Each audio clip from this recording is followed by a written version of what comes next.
우리 말씀 나누기를 원합니다. 특별히 우리 지난주 제가 숙제 내어드렸는데 여러분 잘 해오셨습니까? 예, 가슴학교, 우리 가정들마다 가슴학교가 되어서 따뜻함을 전해보자. 제가 확인해 보려고 했는데 안 해도 될 것 같아요. 날씨가 정말 따뜻하고 따뜻함을 넘어서 더웠거든요. 아마 우리 오정교회 식구들이 가정들마다 히터를 막 빵빵하게 틀어가지고 이번 한 주간 정말 무더웠었던 것 같습니다. 여러분, 무더위 가운데 아프신 분 없으시죠? 저도 갑작스럽게 날씨가 더워지니까 안 그래도 더위에는 지약인데 아유, 정말 빨리 더위가 사라졌으면 좋겠다고 하는데 여름이 찾아와요. 여러분, 무더위 가운데 우리 가정 간에 또 우리의 교회 안에 기쁨과 감사와 정말 건강만 넘쳐나기를 간절히 소망합니다. 저만큼 해외여행 많이 다녀본 사람은 없을 겁니다. 사실 비행기를 많이 타서가 아니라 저는 이렇게 사무실에 앉아 있으면 유튜브로 4K 영상을 틀어놔요. 그래서 해외 곳곳에 이런 영상들을 보면서 그냥 사진이 슬라이드처럼 쓱쓱 영상이 쓱쓱 지나가는 장면들 보면서 대리 만족을 하기도 하고 또 그곳에 제가 있는 것 같은 경험들을 하고는 합니다. 근데 특별히 이번 주는 여러분들의 따뜻하지 못하여 뜨거운 가슴학교로 인해서 너무 제가 더웠나 봐요. 그래가지고 화면에 제가 무엇을 드러났냐면 너무 덥다 막 이러면서 폭포 영상을 들었어요. 한번 제가 본 영상 한번 같이 보시겠어요?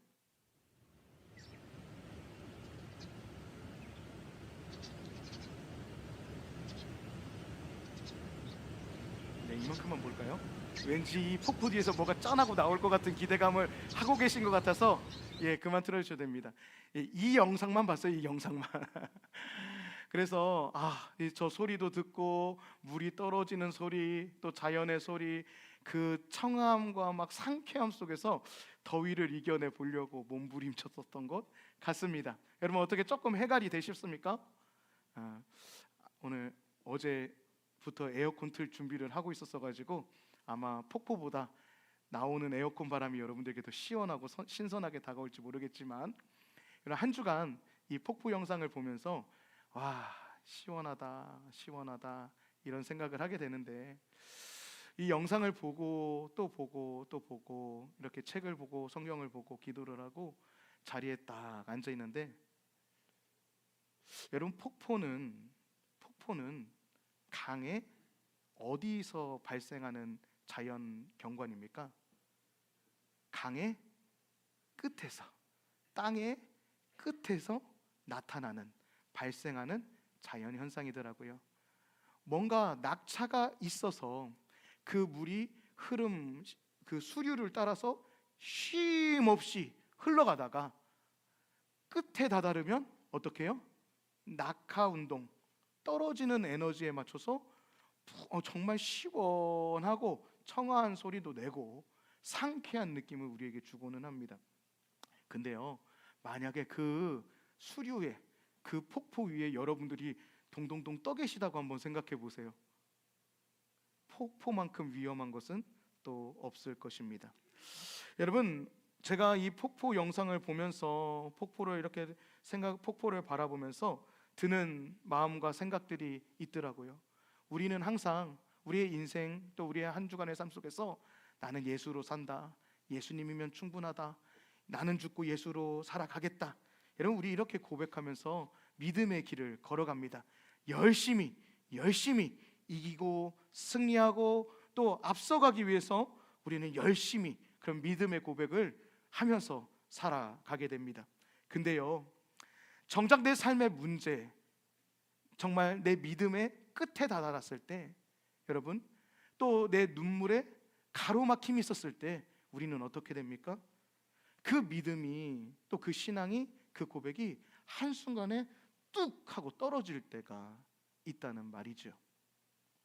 잘 살고 믿음을 잘 붙들고 살아가는 것 같은데, 믿음을 잘 지키면서 살아가고 있는 것 같은데, 삶의 어떠한 끝자락, 또는 삶의 어떠한 문제에 다다르게 되면 우리는 한없이 떨어지는 믿음 없는 우리들의 모습을 경험하게 된다는 것입니다. 근데 여러분, 폭포는요 아주 청하고 보는 것만으로도 상쾌하고 시원하지만 혹시 폭포 근처에 가보신 분들 계십니까? 제가 미국에 있을 때 나이아가라 폭포를 한번 방문했던 적이 있는데 여러분 정말 어마어마한 폭포거든요. 그 폭포는요 배를 엄청나게 이 우리 오정교회보다 더 큰 배를 유람선을 타고 그 폭포 근처를 지나가는데요, 폭포 가까이에도 못 가요. 물방울이 얼마나 따갑고 그 소리가 얼마나 우레와 같은지 폭포 근처에 가면요 빨간 우비, 파란 우비를 쓰고 그 나이아가라 폭포 근처를 배회하게 되는데 여러분 저절로 우비가 벗겨지고요, 그 폭포 물방울이 따갑고 아파서 도저히 눈뜨고는 볼 수 없는 상황이 연출되게 됩니다. 여러분, 물이 강력하게 쏟아지는 곳, 강이 끝나는 곳이라고 말씀드렸어요. 근데 그 나이아가라 폭포처럼 오늘 이 폭포처럼요 우리의 소망이 끝나는 것 같을 때, 또 우리의 노력이 소망이 없을 것 같을 때, 또 우리의 미래가, 우리의 믿음이 정말 너무나도 연약해서 보잘것없다는 자괴감과 낙심과 좌절이 우리 가운데 찾아올 때, 여러분 하나님의 은혜의 에너지는 바로 거기서부터 시작하는 줄 아는 저와 여러분 되시기를 주님의 이름으로 간절히 소망합니다. 여러분, 사람은 한계에 다다르지 않으면 절대 주님을 의지하지 않아요. 옛 속담에 사람이 물에 빠지면 무엇이라도 잡는다고 해요. 지푸라기라도 잡는다라는 말처럼 진짜 우리 삶에 의지할 것이 없고 붙들 것이 없고 내가 믿음 지키고 살아갔는데, 내가 소망을 가지고 살아갔는데 붙들 것, 의지할 것 없어서 마구마구 폭포처럼 떨어지는 순간이 있다면 여러분 찬양하십시오. 그때가 바로 하나님 은혜의 시작임을 믿음으로 선포하는 저와 여러분 되시기를 주님의 이름으로 간절히 소망합니다. 여러분, 오늘 마태복음 14장의 말씀을 우리가 함께 나누었죠. 한 동산에서 물고기 2마리, 보리떡 5개로 수천 명을 먹이신 예수님께서 이 수많은 사람들이 그 오병이어의 기적 후에 어떻게 합니까? 수많은 사람들이 예수님을 왕으로 옹립하고자, 왕으로 세우고자 여러분 예수님을 졸졸 따라다니게 됩니다. 그때 예수님은 그 왕이라고 칭하는 저들, 왕이 되어주세요, 우리들의 왕이 되어주세요, 우리들의 주인이 되어주세요라고 하는 저들의 외침을 멀리하시고 어떻게 하세요? 제자들에게, 오늘 22절 우리가 함께 읽었는데 예수께서 제자들을 재촉하사 자기가 무리를 보내는 동안에 배를 타고 앞서 건너편으로 가게 하셨다.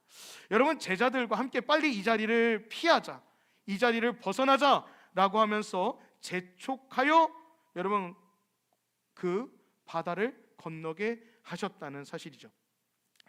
여러분, 이 제자들이 그 건너편을 가기 위해서 건너야 할 것이 있는데 바로 그것이 무엇입니까? 바다입니다. 바다. 여러분, 성경을 살펴보면 여러 바다의 모습들이 기록이 되어져 있는데 이 성경에서 바다를 상징할 때 이 바다의 의미는 사실 혼돈과 두려움 또는 하나님의 통치 밖의 공간을 의미할 때 이 바다를 비유하고는 합니다. 모세가 출애굽하는 과정 속에서 뒤에는 애굽의 병사들, 마병과 병사들을 만나고 앞에는 무엇이 가로막고 있어요? 홍해가 가로막혀 있죠. 모세가 지팡이를 들고 하나님께 부르짖어 구하였을 때 여러분 무엇이 갈라지게 됩니까? 무엇이 갈라지게 돼요? 바다가 갈라지게 됩니다. 여러분, 이 바다라고 하는 것은 이스라엘 백성에게 혼돈의 문제고 두려움의 문제입니다. 근데 하나님이 일하시면 어떻게 하세요? 그 바다가 갈라져 버린다는 것이에요. 시편에 보게 되면 여러분 리워야단이라고 하는 단어가 등장합니다. 시편 74편 13절 14절에 보게 되면 주께서 주의 능력으로 바다를 무엇하신대요? 나누신대요. 바다는 아까 무엇이었어요? 혼돈과 두려움을 상징한다고 했죠. 장애물, 내 앞에 내가 어쩔 감당할 수 없는 문제를 상징하는데 주께서 주의 능력으로 그 문제가 되는 그 두려움을 나누어 버리신다고 오늘 성경은 말하고 있습니다. 그리고 바다를 나누시며 물 가운데 용들의 머리를 깨뜨리시고, 여러분 물속에 어떠한 괴물이 산다 이스라엘 백성들은 생각했는데 그 괴물의 이름이 악어와도 같은 리워야단이라고 이스라엘 백성들은 생각했습니다. 특별히 우리 욥기에서도 보게 되면 이 리워야단을 낚시로 잡을 수 없다라고 하는 표현이 나오죠. 시편 74편 14절에서도 리워야단의 머리를 부수시고 그것을 사막에 사는 자에게 음식물로 주셨다. 여러분 바다는 어떤 곳입니까? 우리를 공포에 떨게 하는 리워야단이 사는 그런 곳이에요. 바다는 어떤 곳입니까? 우리의 장애물이 되고 혼돈과 두려움의 공간을 상징한다고 했어요. 여러분 잘 아시는 요나, 하나님께서 그를 니느웨로 보내시겠다고 말씀하시는데 이 요나는 하나님의 얼굴을 피하려 어디로 도망을 갑니까? 깊고 깊은 산골짜기 옹달샘으로 피한 것이 아니라 오늘 요나서 1장 3절은 이 요나의 발걸음이 어디로 향했는가를 우리에게 말하고 있죠. 요나가 여호와의 얼굴을 피하려고 일어나 다시스로 도망하려 하여 여호와의 얼굴을 피하여 그들과 함께 다시스로 가려고 뱃삭을 주고 배에 올랐더라. 이 배를 타고 어디로 가겠다는 거예요? 다시스. 배를 타고 바다를 건너 바다로 나아가 다시스에 가겠다는 이 요나의 행적을 우리는 알아볼 수 있어요.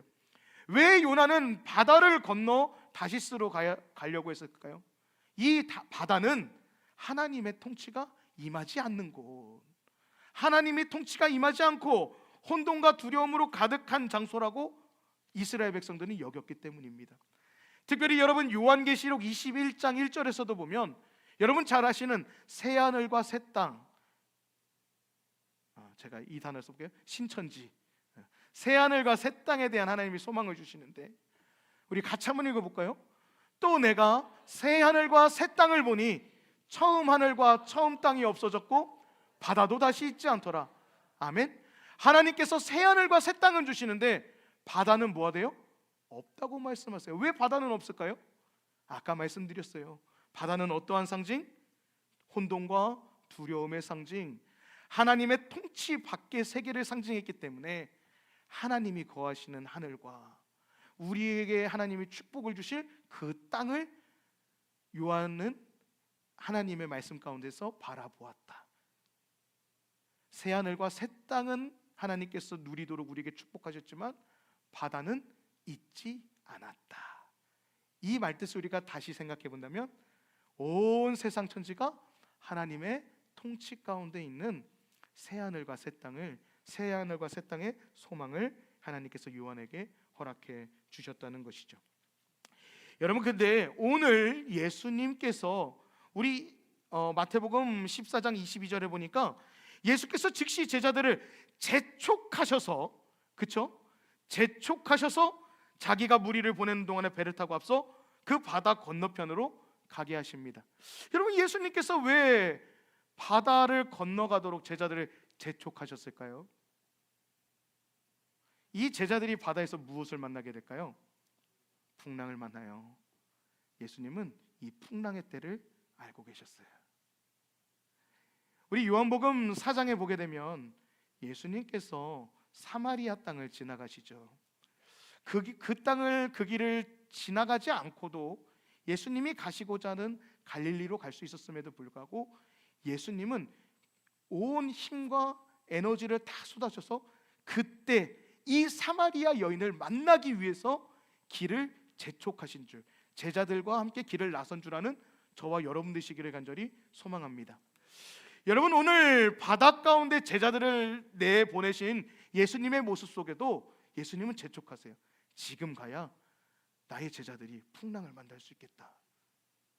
여러분, 바다가 어느 누가 바다가 하나님의 통치 밖이라고 이야기합니까? 천지를 지으신 만유의 왕이신 하나님 능치 못함 없음을 오늘 믿음으로 선포하는 저와 여러분 되시기를 간절히 소망합니다.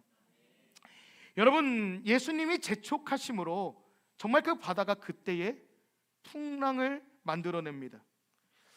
여러분, 그 굽이치고 높이 올려받는 그 풍랑 속에서 예수님의 제자들은 두려워 떨게 됩니다. 사실 이 제자들의 출신을 우리가 자세히 살펴보면 성경에서도 언급하고 있지만 예수님의 제자 중에 4명은 어부 출신입니다. 근데 그 어부 경험이 많고 수십 번, 수백 번, 수천 번 배 위에 올라서 그 풍랑을 맞아봤었던 그 어부인 예수님의 제자들도요, 그 풍랑 앞에 두려워 떨며 어찌할 바를 모릅니다. 심지어 그때의 시간을 성경은 말하죠. 밤 사경이라. 날이 저물어 밤 사경이 되었을 때에, 오늘날의 시간으로 환산해 보면 새벽 3시를 뜻하는 것입니다. 근데 그때 그 풍랑 중에 아무도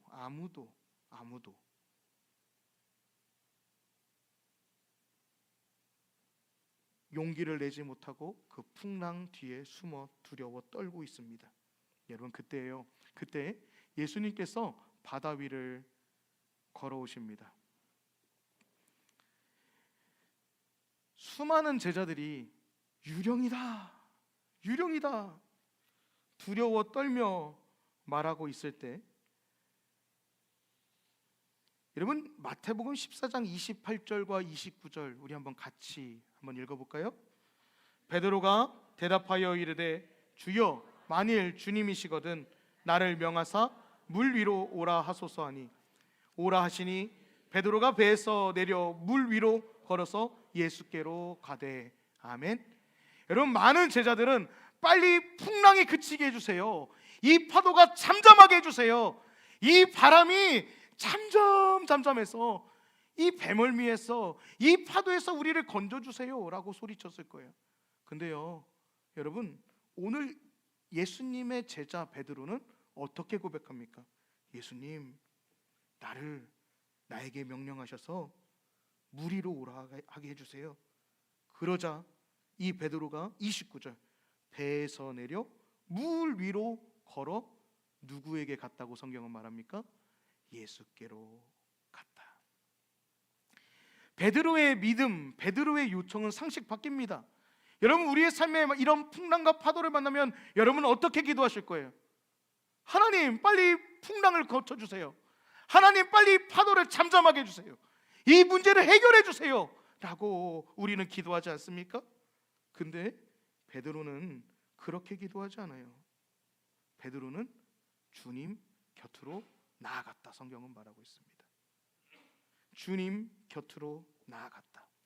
여러분, 베드로가 환난을 당한 이 제자들과 다른 배에 타고 다른 곳에 있어서, 또 베드로에겐 특별한 능력이 있어서 파도와 풍랑이 무섭지 않았던 것이 아닙니다. 똑같이 환난을 당하고 똑같이 고난을 당하지만 여러분, 베드로는 하나님의 영광을 바라보며 물 위를 걸어가는 사람이었다. 여러분, 우리도 이러한 믿음의 사람 되기를 간절히 원합니다. 고난과 두려움이 우리를 억누르고 또 우리를 넘어뜨린다 할지라도 우리 앞서 말씀드린 것처럼 주님만 바라보겠다, 예수님이면 충분하다, 나는 죽고 예수로 산다, 여러분, 우리 이런 고백으로 살아가는 베드로 같은 믿음의 사람 되시기를 주님의 이름으로 간절히 축복합니다. 근데 여러분, 오늘의 말씀은 여기서 끝나지 않습니다.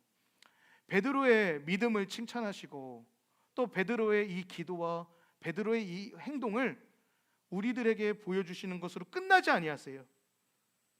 성경은 그 다음의 이야기에 주목하고 있습니다. 믿음을 다하여 주께로 나아가는데, 믿음의 고백을 하며 주님, 나로 이 바다 위를 걷게 해주세요, 믿음을 다하여 하나님께 구하고 그 바다 위를 담대하게 걸어갔는데, 성경은 베드로가 물에 빠졌다 라고 말하고 있어요. 몇 발짝 걷다가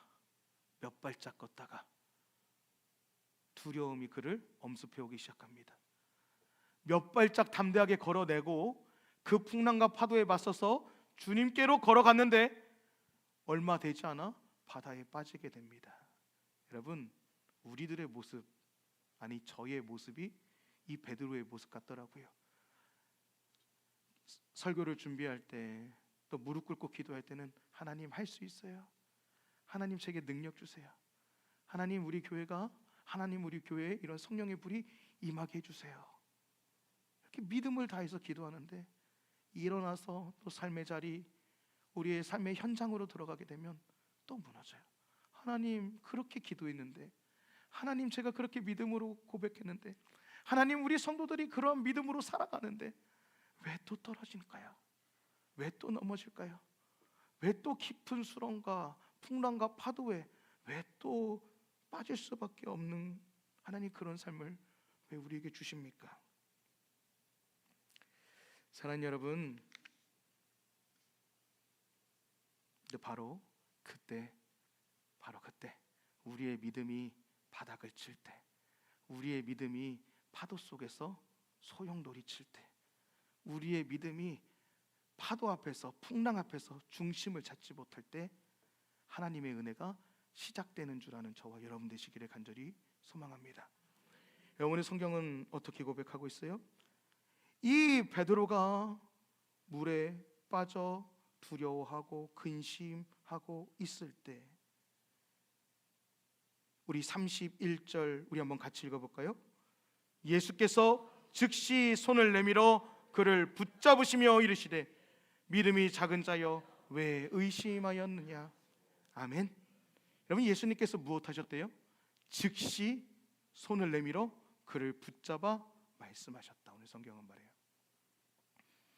그리고 예수님께서 그 붙잡은 손으로 베드로를 건져 배에 함께 오르니 바람이 그쳤다. 오늘 성경은 말하고 있어요. 여러분, 혹시 물에 빠진 경험 있으십니까? 아니면 물에 빠진 누군가를 건져 보신 경험 있으십니까? 저는 바다에 한번, 강에 한번 빠진 적이 있는데, 제가 수영을 잘 못하기 때문에 저희 아버지가 저를 막 질질 끌고 한번 건져 주신 적이 있어요. 여러분, 제가 몇 해 전에 저희 사역하던 교회 청년들을 데리고 강에서 이 보트를 타는 체험을 하게 되는데요.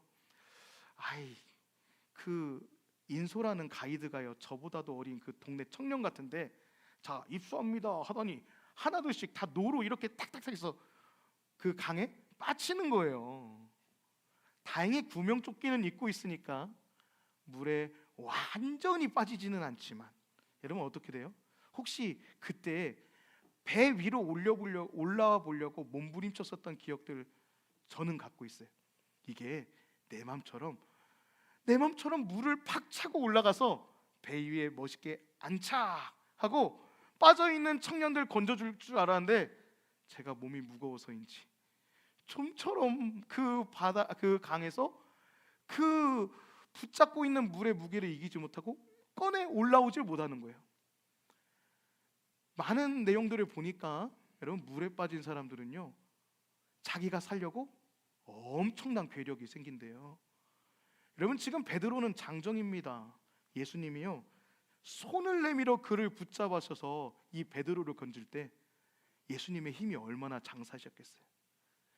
예수님이 그냥 조그만 낚싯줄 같은 거 하나 던져가지고 너 이거 잡고 건져 올라와라 말씀하신 것이 아니라, 성경은 즉시 베드로의 손을 움켜잡고, 베드로의 손을 잡고 그를 붙잡으시며 배 위로 올리셨다.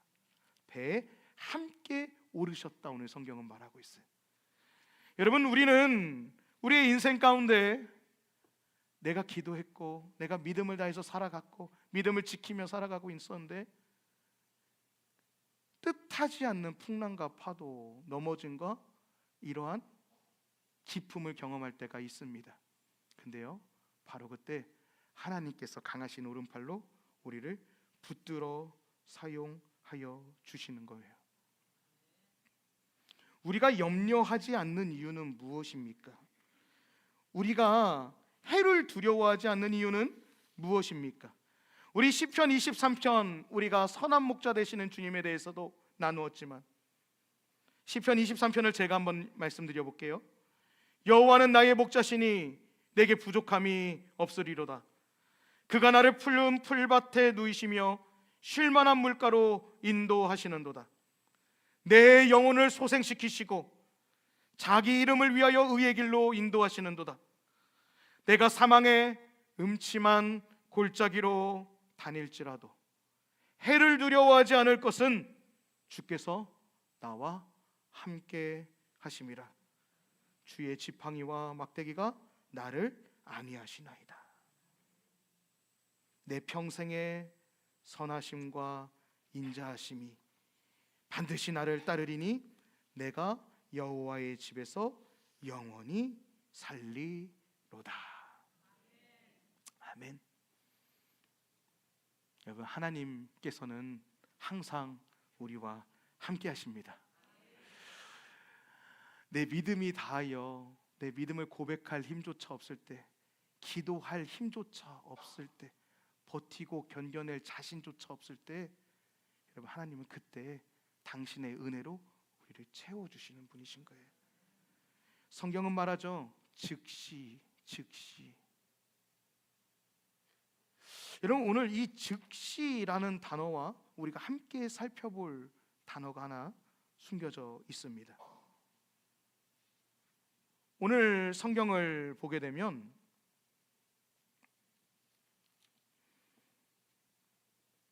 30절에 성경은 이렇게 고백하고 있어요. 바람을 보고 무서워 무엇하고 있대요? 빠져가는지라. 여러분, 오늘 이 문장 한번 잘 생각해 보세요. 완전히 빠졌다는 것입니까? 아닙니까? 아직 빠진 거 아니에요. 허우적대고 두려워하고 염려 가운데 있지만 완전히 그 깊음에 수장되어서 바닥에 빠져 있는 상태가 아닙니다. 주님은 바로 그때 우리를 건져주셨어요.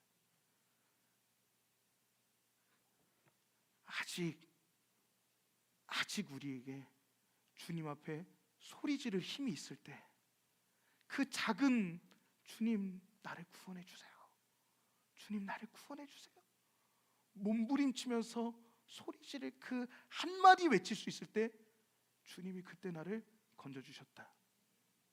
사랑하는 여러분, 아까 말씀드렸죠. 내 믿음이 다한 것 같고 끝난 것 같고 내 사명이 여기까지인 것 같고 했을 때 하나님은 그때로부터 우리에게 은혜의 강 같은 은혜, 바다와도 같은 한량없는 은혜를 우리에게 쉼없이 부어주시는 줄 아는 저와 여러분 되시기를 간절히 소망합니다. 여러분, 혹시 운전하시는 분들 계시다면, 운전하고 계시는 분들 계시다면 밤에 라이트를 켜지 않고 운전해 본 경험들 갖고 계십니까? 도심에서는, 화려한 도시에서는 가로등도 밝고 네온 사인도 밝다 보니까 내가 차에 불을 켰는지 안 켰는지 깨닫지 못합니다. 근데요, 언제 내가 불을 켜고 끄고 운전했구나라는 것을 알아요? 어두운 곳에 가게 되면, 캄캄한 고향길, 골목길에 들어가면 그제서야 아차, 내가 불을 껐구나 알아요. 여러분, 저의 작은 이야기를 한번 드려볼게요. 제가 일전에 한번 여러분들하고도 나누었었던 이야기지만, 제가 제주에서 사역할 때 당시 참 성도가 없어서 많이 외롭고 공허했을 때가 있습니다. 기도한다고 했지만, 예배 드린다고 했지만 참 제 믿음이 밑바닥을 경험하던 때였어요. 저는 섬기던 교회에서 하루 1시간 기도 성공, 하루 충성과 예배를 성공하는 그 훈련을 저희 사모와 아내와 함께 열심히 받았는데요. 여러분, 저는 제주에 가기 전까지 그게 제 믿음인 줄 알았어요. 무슨 일이 있어도 기도의 끈을 놓지 않고, 무슨 일이 있어도 하나님께 영광 돌리는 삶인 줄 알았어요. 근데 제주도에 가보니까 아무도 보지 않는, 아무도 들어오지 않는 예배당에 앉다 보니까요, 제 믿음의 밑바닥을 바라보게 되는 거예요. 성경은 많이 보고 예배도 많이 하지만 정작 주님 앞에 정직하게 제 모습이 너무 밑바닥을 치고 있었던 영적인 기품의 어두움을 걸어가고 있었을 때가 있었습니다. 그 정점이 언제였냐면 제주에 어떤 유명한 목사님이 안식월을 받으셔서 한 달간 제주도에 오시는데, 감리교 젊은 사역자들, 교역자들이 목회하는 교회에 새벽마다 한 교회를 돌아다니시면서 격려해 주시고 함께 응원해 주시고 예배에 같이 기도해 주신다는 거예요. 여러분, 그 이야기를 듣고 제가 어떻게 했다고요? 그때 새벽 예배를 시작했어요. 그제서야 하나님께 영광 올려야 마땅한 예배에서요, 사람의 시선과 사람의 칭찬, 또 사람의 그런 이야기들에 휩쓸려서 예배를 시작하게 되더라고요. 그 한 주간이 참 저에게는 정말 밑바닥, 정말 오물과도 같은 믿음의 밑바닥을 경험하는 시간이었습니다. 그 한 주를 보내고 저희 성도들과 함께 예배를 드리는데, 열심히 예배를 준비했지만 한 글자 한 문장도 말할 힘이 없더라고요. 왜냐하면 제 밑바닥을 경험하고 나니까, 정말 제 속사람을 경험하고 나니까 예배할 힘이 하나도 없는 거예요. 여러분, 그때부터 저희 가정이 결단을 하고 사모와 함께 기도를 시작했었던 것 같아요. 그리고 그때 비로소 하나님께서 영혼의 문을 열어주셔서 그때 제 밑바닥을 경험할 한 그때에 하나님께서 한 명 한 명 그 교회의 영혼의 기쁨을 부어주시더라고요.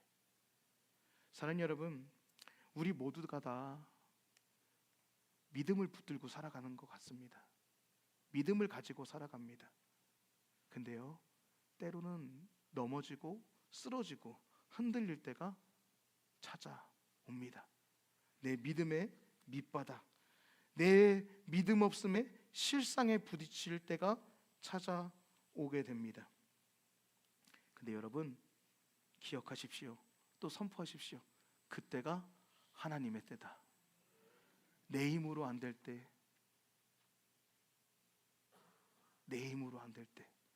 그때가 하나님의 때였다.